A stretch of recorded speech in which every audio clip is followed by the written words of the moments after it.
What up, Cavs Nation? I'm your host, Ethan Sands, and I'm back with another episode of the Wine and Gold Talk podcast. And we are coming to you after the Cavs' latest loss, 109-108 to the Houston Rockets, the second seed in the Western Conference. The Cavs are now just 11-2 against the West, the two losses coming against the top two teams out West.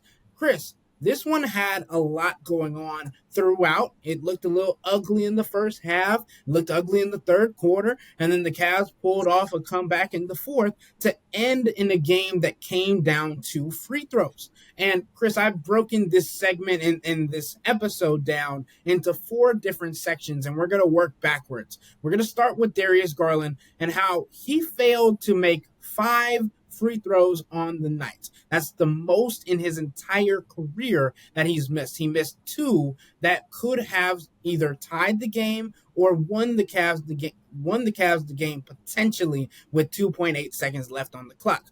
Especially knowing that he was a 90% free throw shooter coming into the game. He has now dropped down to 87.3. We talk a lot about the 50-40-90 conversation with Darius Garland, how that could be a pivotal piece of his puzzle and his future. What did you learn about the Cavs tonight? What did you learn about Darius Garland tonight? And how did you feel about the overall contest? I'll just take people behind the scenes, Ethan. I think doing gamers on deadline is one of the most difficult things in this business. You're trying to make it coherent. You're trying to paint the picture for fans.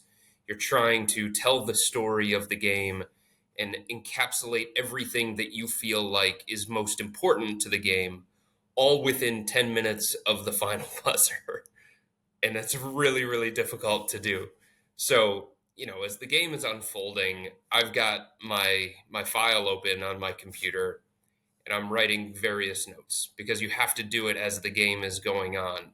You have to try and take as many notes as possible as the game is going on so that you just don't type it all 800 words or whatever all in 10 minutes when the buzzer sounds. No, you have to have like the running thing going of what you think is important throughout. So, as the game is unfolding, I have these various leads that I have on my computer ready to go based on whatever the outcome is going to be. And because of this game and because of the way things transpired in the fourth quarter, I had like 4 different leads. I had 4 different directions that I was going to go. You're trying to come up with a theme of the game. And then Darius gets fouled taking his 3-pointer. And I am scrambling to change my lead to Darius Garland closes it out again or something along those lines. Just playing off of how clutch Darius has been for the Cavs and how Kenny Atkinson spoke the other night about Darius turning into the guy that he trusts in fourth quarter situations and Darius gaining that reputation and Darius becoming the closer for the Cavs. And that's where I was going to go. I was so confident based on what I've seen throughout the course of the season from Darius and from the Cavs in crunch time situations, that they were going to come through, that I scrapped everything else that I had, and I turned that into my lead. And then he misses the first one, and I'm like, oh my God, are you kidding me? Now I've got to change my lead again. Because now the lead could go from Darius Garland does it again in the clutch to Darius Garland fails to come through in the clutch for the Cavs, or Darius Garland couldn't do it this time in the clutch for the Cavs. So it just kind of gives you a little bit of window into my thinking as the game was going on, as the fourth quarter was progressing, because there was the 21-4 start in the fourth quarter that was about them getting back to their defensive roots. And there was Kenny Atkinson making the right decisions when it came to his lineup. He went away from Max Strus and he went to Sam Merrill. And Sam Merrill was really good defensively during that stretch when they held Houston to 4 points in the first 7+ minutes of the fourth quarter. And then you had all of the controversy at the end of the game with the no upgrade on Şengün pushing Jared Allen. And then you had Darius Garland, who was supposed to ice the game at the free throw line, closing it out, and just a bunch of different ways that you could have gone with this one. But I think at the end of the day, having Darius Garland a guy who has been so clutch for the Cavs throughout the course of this season, miss a couple of three free throws late and miss five of them in the game is just such an aberration that you almost just kind of shrug your shoulders at this one. There were things that the Cavs did not do well throughout the course of the game. They trailed after the first quarter. They trailed after halftime. They trailed after the third quarter, but that was a gutsy comeback on the road against a really good Western Conference opponent that gave themselves an opportunity to come through late. It's just, the guy that they've relied on a lot in crunch time didn't come through this time. I think that's the second portion of the Darius Garland conversation. You can't change the narrative and go back and flip the entire script and say Darius Garland doesn't have the DNA or the gene, the clutch gene. Like, I had people after I tweeted out the stats about Darius Garland be like, he just doesn't have it. He's just not that guy. And I'm like, dude, he's been one of, if not the most clutch player in the NBA this season. He's top 10 in so many different categories when it comes to guys in the clutch. Top 10 in three-point percentage during the clutch. Top 10 in field goal percentage in the clutch. Top 10 in points in the clutch. And he's the number one winner in the clutch. He has 15 wins of 18 different contests in the clutch. And the next being Alperen Şengün with 14 wins in 22 games played in the clutch, right? And you obviously have to understand that Darius Garland has been carrying the weight of last season. He's been understanding that he's trying to rewrite his story and all these other things.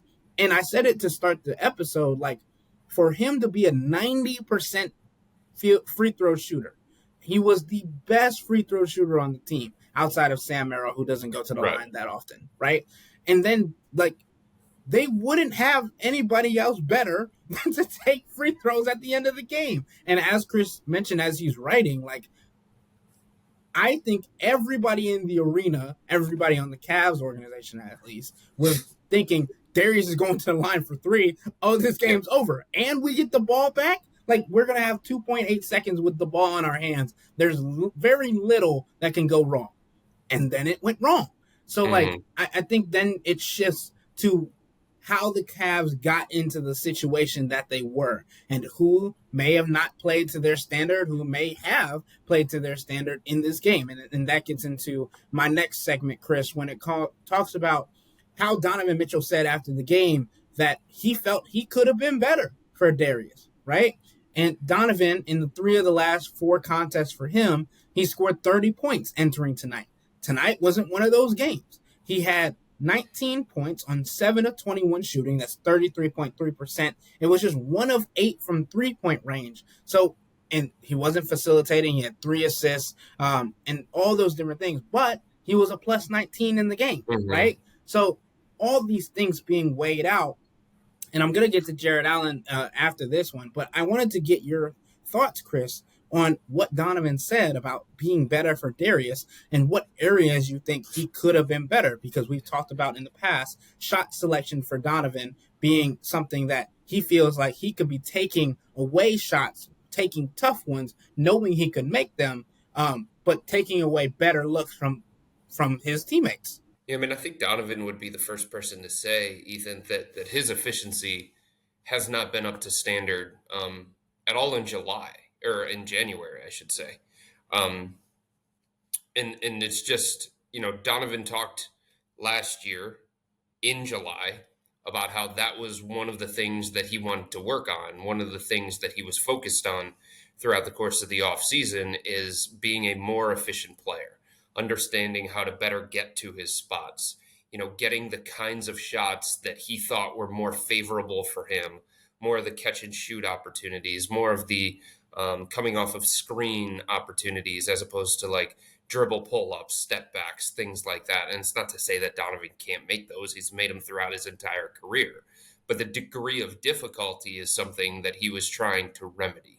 He was just trying to create easier shots for himself, easier shots for his teammates. And you saw at the beginning of the year, his efficiency was really, really high. It was one of the best shooting percentages of his entire career, 3-point percentage, right around 40%. And if you look at January for Donovan, there have been some of these moments of old Donovan, throwback Donovan of 30-point nights, setting the tone against Indiana, against Minnesota, against Phoenix, but it's not coming as efficiently as Donovan would want. And Donovan has talked about that. And Kenny Atkinson kind of talked about that before the game tonight against Houston, how they've been having conversations with Donovan about, like, yes, you are a great 3-point shooter. And yes, we want to be a high volume 3-point shooting team, but don't let that take away from you attacking the basket. Don't let that take away from you putting pressure on a defense off the dribble. Don't let that take away from you getting yourself to the free throw line. Don't let that take away from you being one of the league leaders in total drives per game. And I think you saw more of a balance from Donovan tonight. He took 8 threes, which is fine. That's Donovan for you. He had 21 shots overall. So it was a good balance for him. It's the kind of balance that Kenny Atkinson wanted to see, but it wasn't the kind of efficiency that Donovan wanted to see, that the Cavs needed, that Kenny Atkinson wanted to see. And if you look at January, and I know it's just 1 month and it's right before the All-Star break, it's the dog days of the NBA and everybody's tired and this schedule has been a grind on people. And you're probably going to see, a couple of other opportunities here before the All-Star break where Donovan is DNP rest as part of the big picture plan. But so far in January, Ethan, he has had 2 games where he has shot the ball better than 45% from the field. And that just wasn't the case throughout the first part of the season. So Donovan has to find a way. This offense needs Donovan to find a way to get back to the efficiency that he was showing in the first half of the season. I completely agree. I mean, the Cavs need Donovan Mitchell to be Donovan Mitchell, quite honestly. Like, if you are, and it's the efficient portion is the biggest portion, right? You need him to be able to score the ball effectively, which opens up other opportunities in the game for his teammates throughout it. Like, if you say, and we've talked about this a lot, Chris, like if Donovan Mitchell is having a great first half, a great first quarter, that opens up things for Darius Garland, Max Strus, Sam Merrill, Jared Allen, Evan Mobley throughout the remainder of the game, because teams are going to be more honed in on somebody that's already considered a star in the NBA as much as you can be. So I definitely think it's interesting to look at where he's or how and when he's going to flip that switch, because he's Donovan Mitchell. So we expect him to not have these kind of lulls. And obviously the point production has been better over the last 5 games, but it's still not the efficiency that he would want. So now we're moving over to Jared Allen, and we knew this was going to be a tough task for him today because the Houston Rockets came into the game with the number 1 offensive rebounding percentage and were the top rebounds per game team in the NBA. So you know that while also having the knowledge that Evan Mobley's out. So you don't have your second best rebounder and someone that can be interior presence for them to prevent like Amen Thompson, Dylan Brooks, guys from getting into the lane and high flyers trying to contest with those. So I liked how Jared Allen played for the first 6 minutes of the first quarter, right? He had 2 steals and a block in the first 6 minutes of the game. He's getting up and down, contesting in transition. It was a game where you saw him kind of wear down as it went on. But then in like the fourth quarter and when the Cavs needed him more, he was able to get on the glass. He was still doing his job.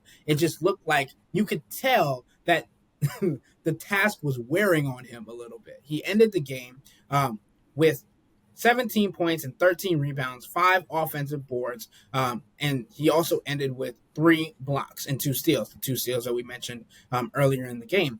But Chris, when it comes to dealing with these kinds of teams, with rebounding prowess, with guys that know how to get on the board, especially the offensive glass, how do you think Jared Allen has fared this season against these types of teams, and how would you grade him from tonight's contest, knowing that he didn't have his partner in crime in Evan Mobley as well? I think that's the thing, Ethan. I think this stretch of games is highlighting the importance of Evan Mobley, and I think everybody understands that Evan has had, a breakthrough season. I think everybody understands that Evan is going to be in the All-Star consideration as a reserve in the Eastern Conference. But if you wanted a reminder of just his tangible impact on a possession-to-possession basis and what he means to the success of the Cavs at both ends of the floor, you're seeing it over this stretch. They're just a different team. Look at how much zone that they've relied on since Evan has been sidelined, and it started, a couple of nights ago against the Minnesota Timberwolves. And Kenny Atkinson spoke going into that game against Minnesota. Hey, I had a plan coming into this game that we were going to have to go zone more, especially in the non-Jarrett minutes, to try and survive on the defensive end of the floor. And even in the Jarrett minutes, just not having Evan Mobley, you can't do the same kinds of things defensively. You can't switch as easy. You can't cover up for some flaws and erase mistakes and stuff like that. So it's not a coincidence that the Cavs are leaning so heavily on the zone over the last 3 games, with Evan out, with Isaac Okoro out, 2 of those games coinciding with Karis LeVert being sidelined as well. You're going to feel those things. You're going to feel those things as the game goes on. You're going to feel those things when you start going deeper and deeper into your bench and you start asking guys to do a little bit more than what you've asked of them throughout the first half of this season. So I think it's probably a different situation for the Cavs. I think they better match up against Houston if Evan Mobley is out there dealing with Amen Thompson, when Evan Mobley is out there trying to battle a bunch of different guys, Tari Eason, Steven Adams, Jayshawn Tate, all these different guys on the glass. And, to the Cavs' credit, Ethan, even though they gave up 20 offensive rebounds, they got 20 themselves. So they were scrappy. And if you're not going to have, the size advantages, if you're not going to have the physicality advantages, can you win the scrap? Can you be a little bit quicker? Can you get to 50-50 balls with your speed and athleticism and with your active hands and things like that? So, I don't look at this as something as saying the Cavs weren't tough enough, the Cavs weren't physical enough, the Cavs weren't active enough. I just think from a matchup standpoint, it was a battle of, the skill and the athleticism and the quickness and all those other things of Jarrett Allen, the things that make him him, against the girth of Alperen Şengün. And Jarrett tried to hold his own as best he could. And the same thing when you had Max Strus playing undersized 4, when you had Dean Wade playing small ball 5. The Cavs tried to battle given everything that they had, but this was certainly a game where, as it was unfolding, you felt the impact of not having Karis LeVert, Evan Mobley, and Isaac Okoro, especially Evan Mobley. Yeah, Chris. And I mean, you look at the box score and you understand that the Houston Rockets had 3 different players in double figures of rebounds. So then you look around and say, well, why did they only lose the rebounding battle by 8? And you mentioned it, the group rebounding that the Cavs were able to do. They were feisty and they were able to attack the glass, even if it was because of long rebounds, which we know is because of the Cavs shooting and how many threes they took. They took 41 threes tonight. The Houston Rockets took 34 threes tonight. So I definitely think it was an effort to showcase that, 1, how important Evan Mobley is, 2, how great Jarrett Allen has been during this stretch without Evan Mobley, even though it's just been 3 games. He's been huge for them, especially on the boards, but also how important it is against teams like this that have rebounding prowess. Again, this is going to happen in similar conversations with the Knicks, when they get Mitchell Robinson back. The Oklahoma City Thunder, right? And then also the Boston Celtics, of course. These are the conversations that they're going to have, is who else is going to get on the glass and help out these guys, because the guards can't just sit around or try and leak out into transition. It's one or the other. And with Kenny Atkinson definitely harping on this season that he wants the guys to be more cognizant of their rebounding, I think they showed that tonight, even though they might have lost the rebounding battle as a whole. Yeah, I mean, I think to give you a window into how the guys were feeling after this loss against Houston, as we were waiting to go in the locker room, it was me and Serena Winters, and they were still having a bunch of conversations amongst each other. They were cracking jokes. They were screaming. They were laughing. They were in good spirits. So this isn't one that pains them in that kind of way where they feel like they did a whole bunch of things bad and they regressed and they took a step back and stuff like that. I mean, like I said, guys were cracking jokes. One of the players was criticizing me for something that I said in the locker room the other night and wanted to dig in on what I said and was not happy with what I said. So you had that going on. You had, like I said, players cracking jokes. You had guys singing certain songs. It was a light locker room, despite the fact that they lost by one on the road against Houston, because I think they believe in their own mind that a lot of the errors that they made in this game were self-inflicted, number one, and a lot of the things that showed up as a weakness that led to them losing are correctable. It's not something that they feel like is a detriment to their ability moving forward or something that has been a problem all season long and it showed up once again. They're looking at this saying, hey, we fought back on the road. We played really, really good defense in the fourth quarter. We made some really, really good plays in the fourth quarter. And it came down to the final few seconds. And our best free throw shooter happened to miss 2 free throws at the worst possible time. But the process involved to get to that point, they were happy with the look that Darius got, the ATO that Kenny Atkinson drew up to create enough confusion where he was able to get a clean look from a 3. So it's all those kinds of things. And I think Donovan said it after the game. He said, this isn't one where we hang our heads necessarily. There have been other performances like that where we do have to look in the mirror. We do have to look at it as a wake-up call or something along those lines. But that just wasn't the feeling inside the locker room after this particular loss. It was a very loose, light locker room.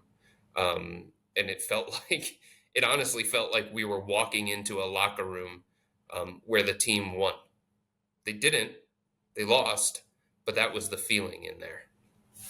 Chris, I mean, if you come back from a double-digit deficit in the fourth quarter and you know that you're going to get to play the same team 3 days from now on Saturday in your home court, there's an understanding that they know they're going to be able to reprimand the wrongs or right their wrongs. Correct. Yeah, correct. So it's a different opportunity. But there's 2 more things that I wanted to touch on with you, Chris, before we get out of here. The first being, Ty Jerome has been like a secret weapon for the Cavs off the bench. And he continues to make it difficult on them to make a move, including him in a package. We keep talking about these trade conversations, but because of his ability to change the flow of a contest, whether speeding it up or slowing it down, depending on what the Cavs need, and impacting winning close games, while also being extremely supportive on the bench when his number isn't being called or Kenny Atkinson simply going to a different direction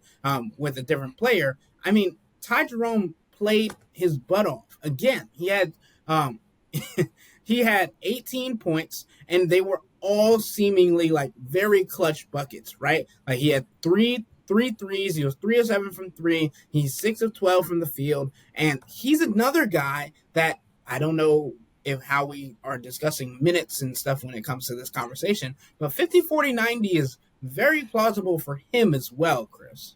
Yeah, I mean, Ty is somebody who,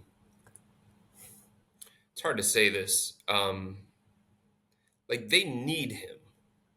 They don't need him every night necessarily, but they need him on this roster because he's a reliable ball handler, because he's going to get them into their offense, because he understands Kenny Atkinson's system and he's a really good fit in the system.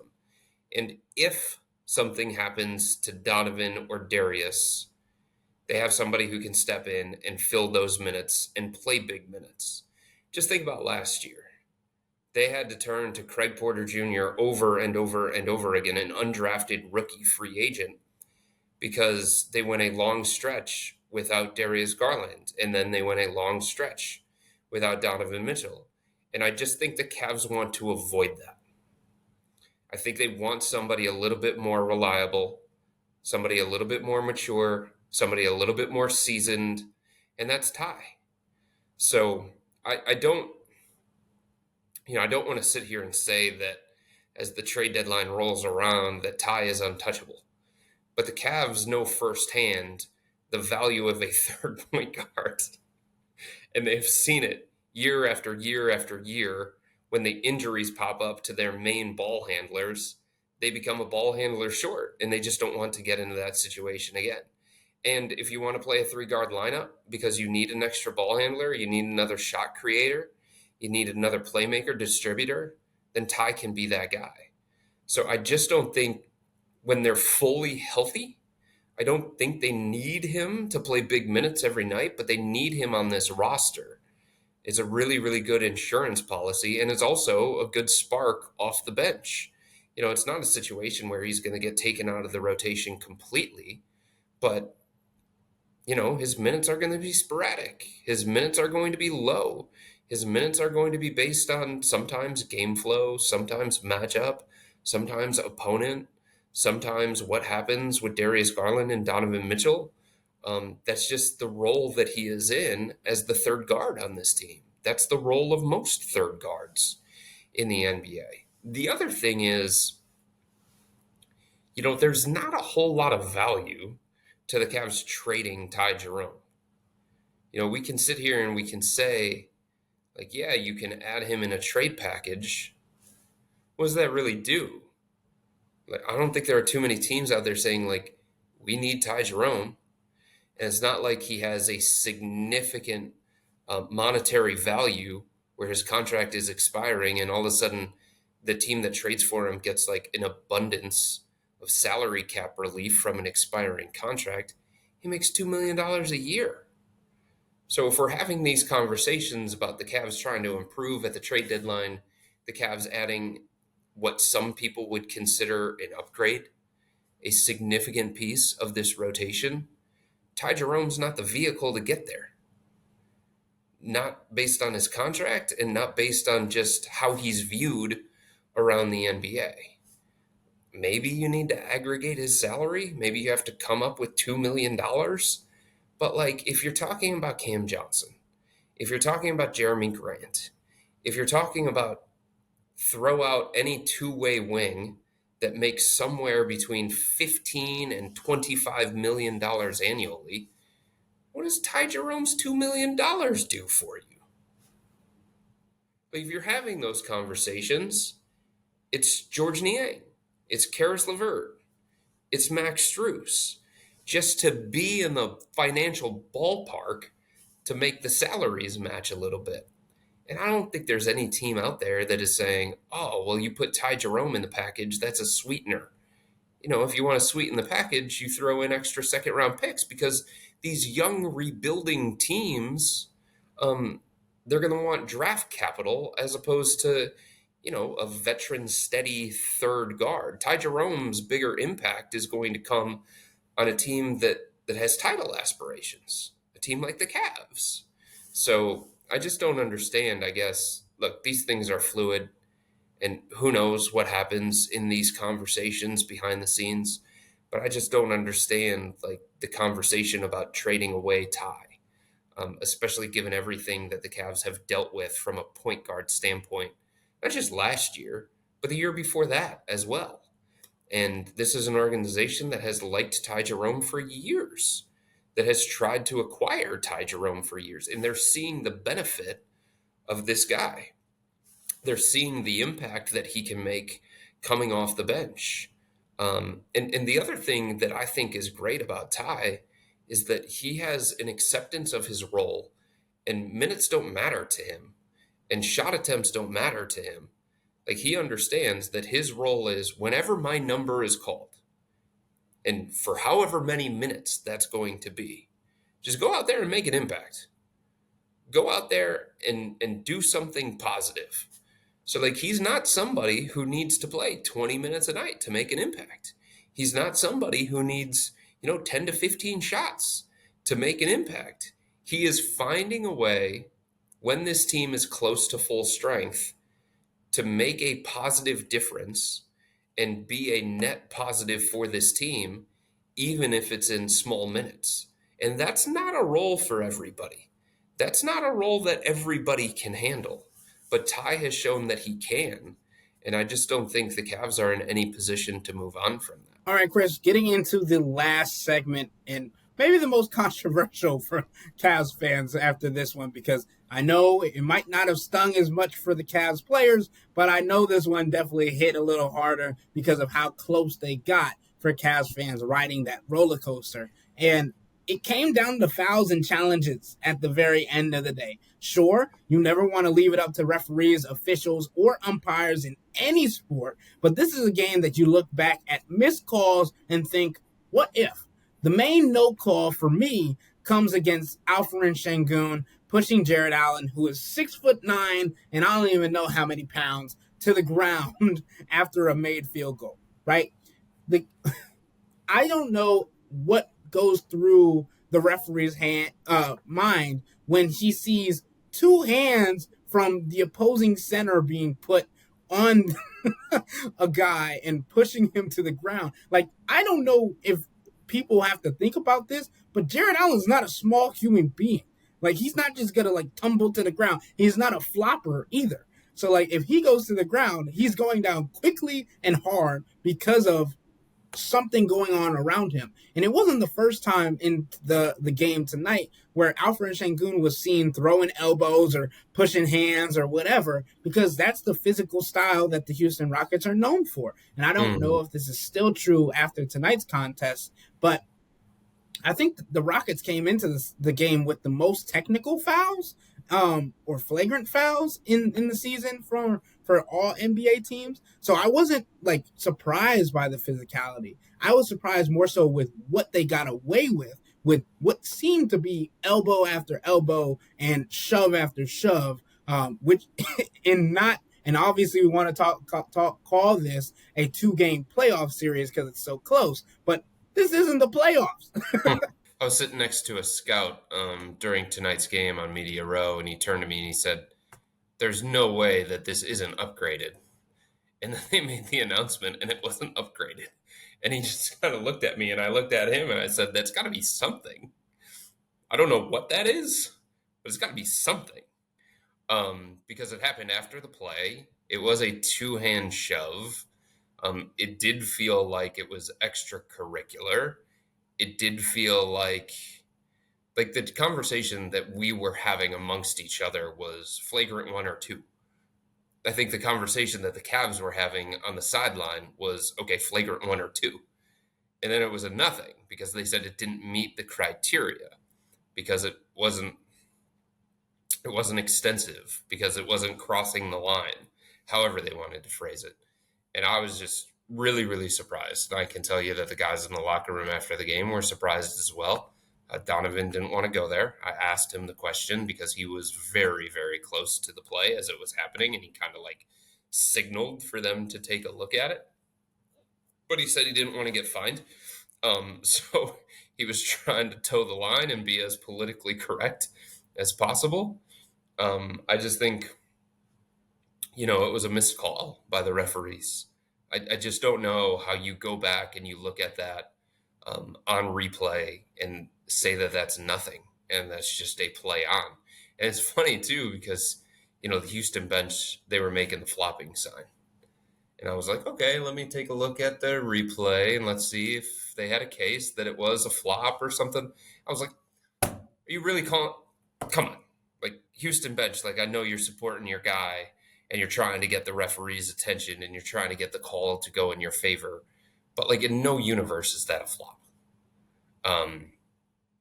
So that was surprising to me.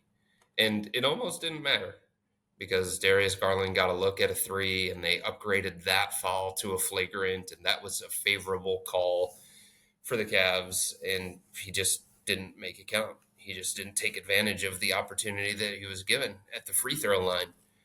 But I was very surprised that the Şengün play did not meet the criteria for a flagrant or a technical or even like an after the play personal foul or something. It was a nothing. It was just a play on.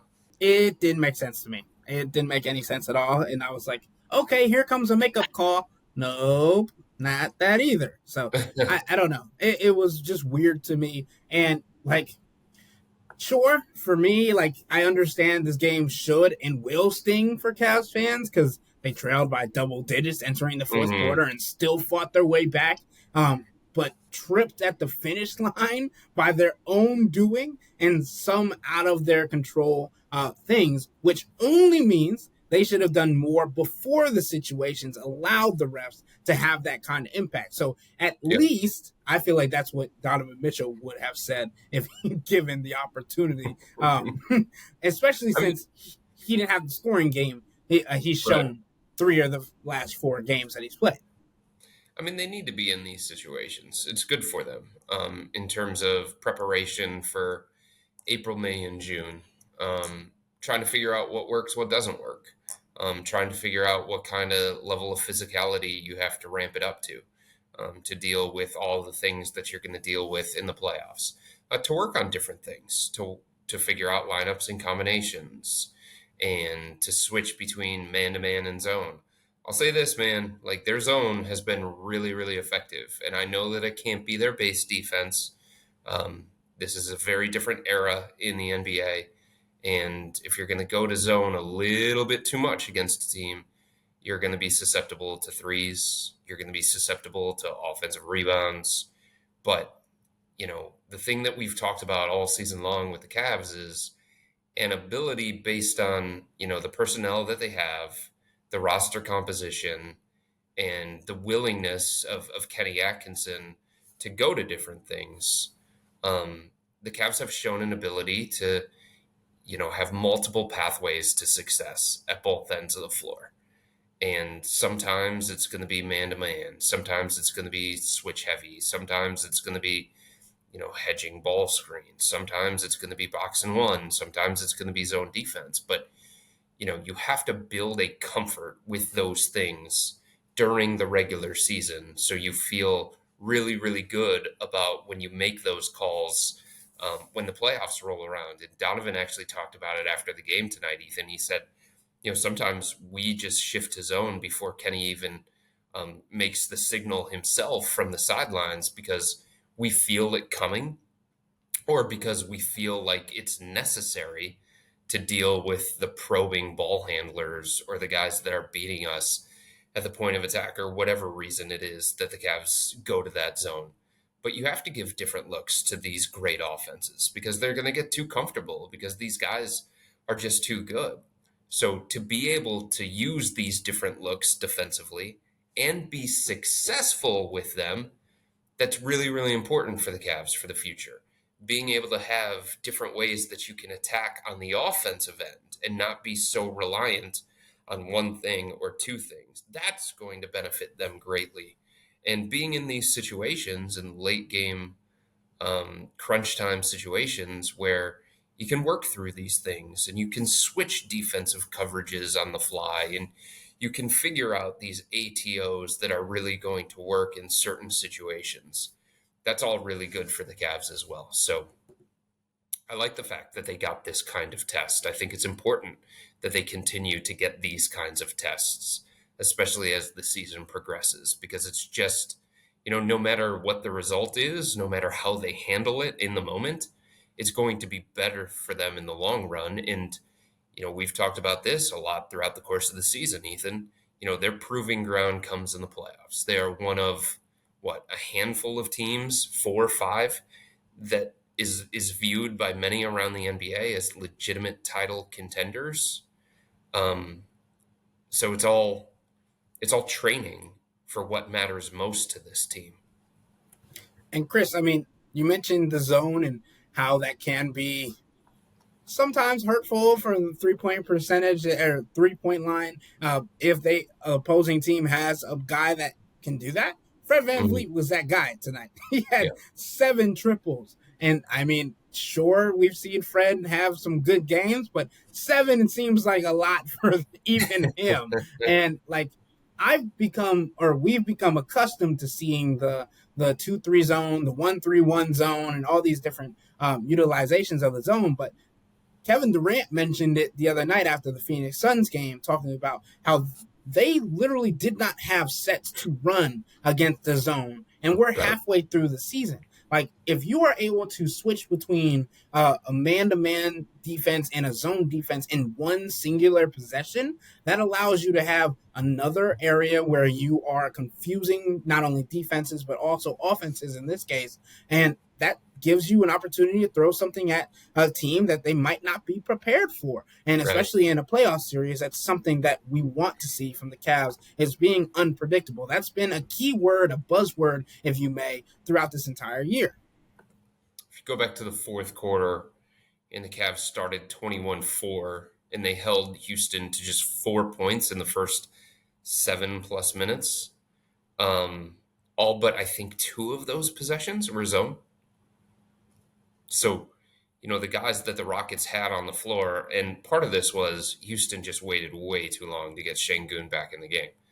But the guys that they had on the floor at the time, like forcing them to be the primary decision makers, forcing them to try and navigate through that, forcing them to come up with quality looks against a look that, they're not as used to seeing in the NBA. You could tell that their guys that were on the floor at that point just weren't as comfortable. Amen Thompson wasn't as comfortable attacking that zone. Tari Eason it didn't play into their strengths. It took them out of their strengths. They want to attack off the dribble. They want to, use ball screens and get downhill and finish at the rim and stuff like that. And they were trying to find different ways to attack it. They were using some guys at the elbow extended. They were bringing guys to the free throw line. But even when they caught the ball, they were hesitant, and they're like, okay, this isn't where I usually get the ball. So it's just a way to make the opposing offense as uncomfortable as you can possibly make them. And for the first 7+ minutes of the fourth quarter, like, Houston was struggling to find quality looks on the offensive end of the floor. And it's the same thing that happened the other night against Minnesota. And it's the same thing that happened at times against Phoenix in their most recent game. The Cavs, Ethan, they're the third most zone-heavy team in the NBA. And Kenny Atkinson talked about it after the game. He said, I have a lot of belief in a zone defense. I have a lot of belief in changing up the look against an opponent. And I'm going to continue to use this. And I'm going to continue to weaponize this. And I'm going to continue to have confidence in our guys that they're going to be able to run this thing effectively. And it's a good change of pace for the Cavs defensively. And Evan Mobley talked about it recently in a conversation that I had with him, and Jared Allen said the same thing. You don't have to expend as much energy when you're playing zone defense too. So that's something to pay attention to as well with the Cavs. It's not a break on defense, but it's like more of a break as the game is unfolding to kind of allow the Cavs to get another burst to try and finish it off down the stretch. They didn't tonight, but they put themselves in position to do that in large part because they went to the zone and Houston had no answer for it. I mean, outside Van Vliet, they had 4 players make a three-pointer. 4. Yeah. Like, it just shows that it can work against certain lineups, especially those that are focused more so on the interior than on the perimeter. But here's where I'll end, Chris. The other part of this is that this game shouldn't take away from the Cavs' success this year. They're 36-7.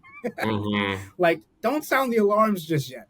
And like you mentioned the little breaks that they get. Like, it also is a part of the fact that Jared Allen doesn't feel like he has to be in and out of the paint. Like, he's very much okay with staying in the paint and protecting his paint and cheering after the 3-second call, right? So if you want to look for a game where you can, like, sound the alarms hypothetically, look back against the second game against OKC when they were in Oklahoma City. But the Cavs play the Rockets again in Cleveland on Saturday, so they can do what the Thunder did to them then in the second game, if you get my drift. if you Yeah, I catch mean, I my think it drift. speaks volumes, Ethan, that the Cavs losing games has become such a rarity that when they do lose these games, people are looking for like, what's going on?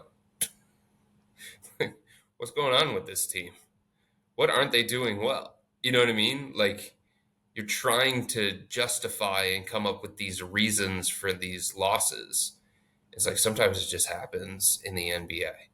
But it's been so rare for the Cavs, it's been so rare for the Thunder that when these teams do lose games, you start like really digging into it and almost overanalyzing it when sometimes it's just a team lost because they didn't have it that night. Because teams play bad games in the middle of an 82 game grind. So, I mean, I think, yeah, if there's a theme developing, if there's a commonality with all these losses, all right, that's something that we got to look at. That's something that the Cavs would have to look at. That's something that the Cavs would have to identify.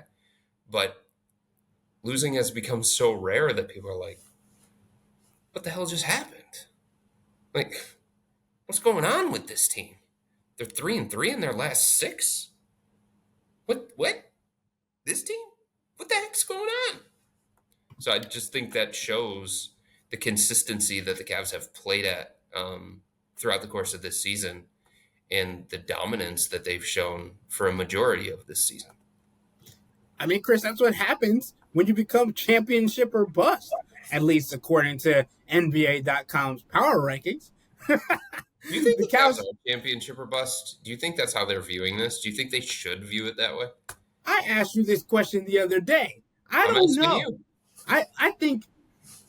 I think they should because I feel like Max Strus said it after last year's exit in the Eastern Conference semifinals.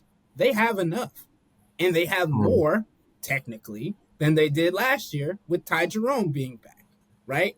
So I think with the team that they have, I don't know if necessarily this is going into the trade talks, but I think they should view this as championship or bust. Or just getting to the Eastern Conference Finals is enough. Do you think that's where they're at? I think I think if they don't get to the NBA finals after this season that they had and the wide openness of the NBA at this point, especially in the Eastern Conference, Philly is not the team that people expected. New York is going through things. They haven't really shown an ability to beat quality opponents. Um, they might be run into the ground by the time the playoffs roll around, honestly. Milwaukee's interesting because Milwaukee has come on as of late. They've got one of the best records in the NBA over the last couple of months, and they still have Giannis and they still have Dame. But even like Milwaukee is, I don't think they've been the team consistently that a lot of people expected. Orlando's been wrecked with injuries. And Boston is showing some interesting things lately. Like they're struggling to recapture the form. And look, it's only the regular season, and they have an ability to take it to a different level when the playoffs roll around, and they're really, really good on the road. Um, but like they're showing some flaws and they're showing some concerning signs, I would say. Some of the same signs that Denver showed when they were trying to repeat. It's not easy to repeat. It's not easy to play with that same level of motivation and that same desire and the same effort and all those different things. It's not easy to duplicate the success that you had from one year to the next. So the Eastern Conference, I think, is more open than a lot of people expected this year. So that's one side of this conversation. And because of that, I think if they fail to get to the NBA Finals after the season that they've had, um, and the consistency that they've played with, now this is barring something unforeseen happening. If they have a significant injury or something like that, the mindset, the internal mindset, and how they would view it probably has to change. There's always the wiggle room to change your opinion on something. But as of right now, if they don't get to the finals, I think they would be disappointed. And I think they should be disappointed. But at the same time, like this isn't the 73 win Warriors where they're just clearly better than everybody else in the NBA. And it took a lot of things in the favor of the Cavs to, end that run at history that the Warriors had. Um, in part, Draymond Green getting suspended for Game 5. But that's neither here nor there. And the Cavs took advantage of an opportunity that was in front of them, and they won the NBA championship that year. But because the Warriors did all that throughout the course of the season, and they had this belief that they were clear cut better than everybody else, and it was a historic regular season, and they were doing things to a level that we have never seen before in the NBA. Like the fact that nobody in Golden State was like, hey, it's cool because we won 73 in the regular season. They were lamenting the fact that they gave one away. They gave a championship away to the Cavs. Now the Cavs ripped it away, but their viewpoint was we gave one away to the Cavs. So like it was understandable that the Warriors coming off an NBA championship, 73 wins, all of that stuff, that year specifically, it's understandable that that was championship or bust. Like I don't think the Cavs have to look at it as championship or bust. I don't think this is a championship or bust roster. I don't think this is a championship or bust salary cap situation. I don't think you can never predict what's going to happen in the future in the NBA and what the landscape of the NBA is going to look like. And you never take these special opportunities for granted and just assume that they're going to happen again. But like the way that this team is constructed, Darius under contract, Jared under contract, Evan under contract, Donovan under contract, the only prospective free agents that they could lose this offseason, none of them are core players. None of them are even starters. They're important. There's no doubt. Karis LeVert's important. Ty Jerome's important. Sam Merrill important. Everybody has a role on this team. Everybody has played a part to get the Cavs to this point. But like, those are guys that theoretically you can replace. You can't replace core players. It's very, very difficult to do that. And with all of them under contract, and this being the first year under Kenny Atkinson, like it feels as if this is just the start of something for this organization. It feels like there is a longer runway here. With Milwaukee, it's like, clock ticking on some of these guys, right? How much longer is Dame going to be at this level? How much longer is Giannis going to be happy here? Chris Middleton's ankles, how much longer are they going to function for? Brook Lopez not getting any, you know what I mean? And you can say the same thing about Philadelphia. You can say the same thing about the Los Angeles Lakers. You can say some of the same things about Phoenix. You know what I mean? You just keep going through all those different teams. And it's a reason why they view themselves like through a different prism. I don't think the Cavs have to view themselves through that same one. Like the belief is that they're going to be around and they're going to be relevant and they're going to be a contender for years to come, just like I'm sure people in Oklahoma City have that same feel, right? So I just don't think they have to operate as a championship or bust team. In saying that, like if they don't get to the finals this year, I do think it would be hard for them to accept. And I do think it would be hard for them to say, that was successful based on everything else that we had done leading up to that. Chris, just a counter before I get out of here.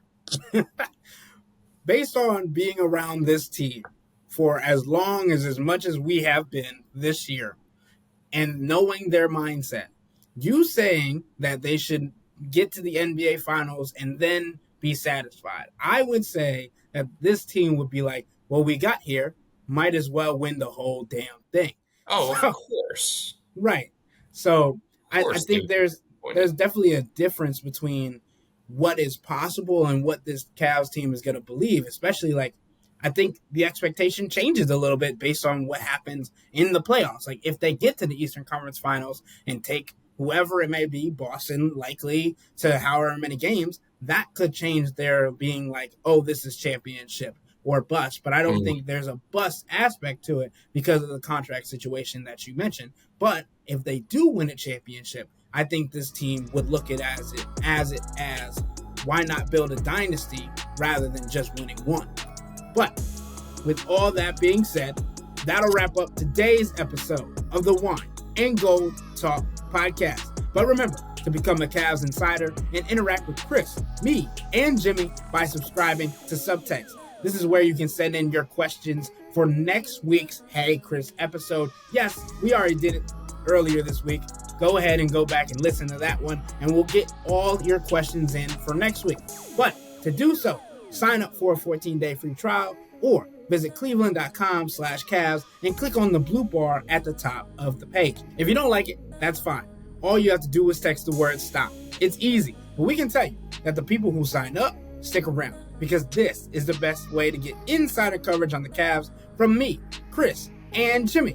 This isn't just our podcast, it's your podcast. And the only way to have your voice heard is through Subtext. Y'all be safe. We out.